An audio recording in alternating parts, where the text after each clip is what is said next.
दोस्तों, मैं पूजा स्वागत करती हूँ आप सभी का मेरे यूट्यूब चैनल पे एक और हॉरर स्टोरी के साथ। कहानी पसंद आई तो एक लाइक ज़रूर कीजिएगा और अगर चैनल पे पहली बार आए हैं तो चैनल को सब्सक्राइब करके हमारे परिवार का हिस्सा बनिए।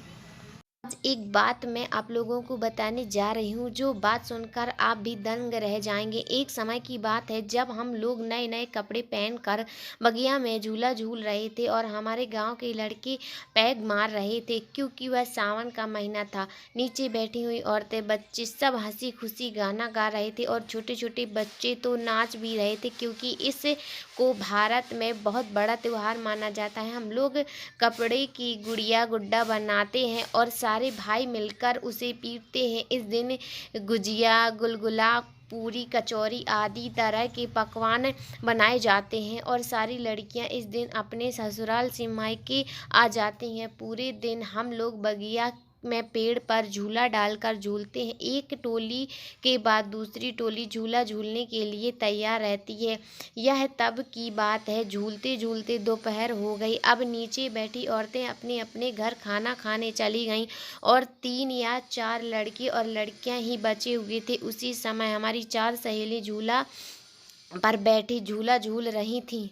कुछ लड़के अचानक वहां पर आ गए और बोले कि आप लोग भी घर जाकर खाना खाकर आओ, तब तक मैं आपकी बहनों को झूला झूला रहा हूँ। जो 3 बच्चे बचे थे वह भी अपने घर चले गए और बोला कि थोड़ी देर में आ जाऊंगा, तब तक आप लोग इनके साथ झूला झूलो।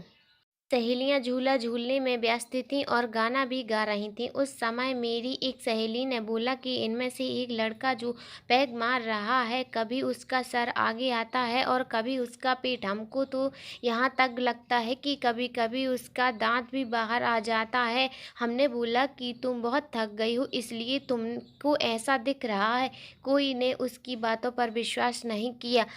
तब तक मेरी दूसरी सहेली ने भी यह बोला कि मैंने बोला भैया आप लोग झूला रोक दो, हम लोग शाम को झूलेंगे। तभी वह लोग जोर जोर से हंसने लगे और बोला आप चारों सहेलियां अब मेरे साथ मेरी दुनिया में चलो।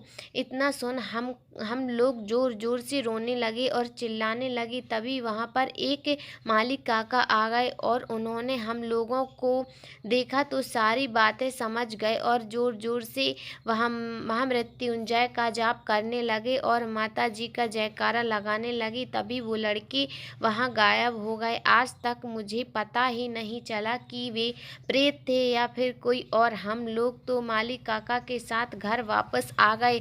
आज भी जब नाग पंचमी का दिन आता है तो हम लोग बहुत सिहर जाते हैं कि कहीं वैसा दोबारा हमारे साथ ना हो जाए। लेकिन ऐसा हादसा उस दिन के बाद कभी दोबारा नहीं हुआ, भगवान का शुक्र है।